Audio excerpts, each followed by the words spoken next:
புதுச்சேரியிலிருந்து சுமார் 16 கிலோமீட்டர் தொலைவில் தமிழக எல்லைப் பகுதியில் இருக்கிறது தென்னம்பாக்கம். இங்கேதான் ஸ்ரீ அழகர் சித்தர் கோயில் அமைந்திருக்கிறது. அடர்த்தியாக ஆலமரங்கள் வளர்ந்திருக்கும் பசுமை சூழலில் பல்லாயிரக்கணக்கான மனித உருவச் சிலைகளின் மத்தியில் அமைந்திருக்கிறது அழகுமுத்து ஐயனார் கோயில். பின்பகுதியில் கிணற்றின் மீது கட்டப்பட்ட ஸ்ரீ அழகர் சித்தர் கோயில் இருக்கிறது.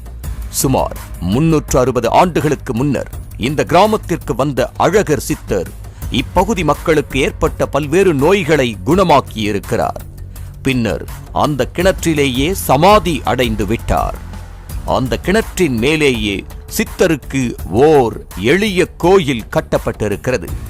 இங்குள்ள பெரும்பாலான சிலைகள் படிப்பில் தேர்ச்சி பெற வேண்டும், வேலை கிடைக்க வேண்டும், வெளிநாட்டு பயணம் வாய்க்க வேண்டும், புத்திர பாக்கியம் கிட்ட வேண்டும்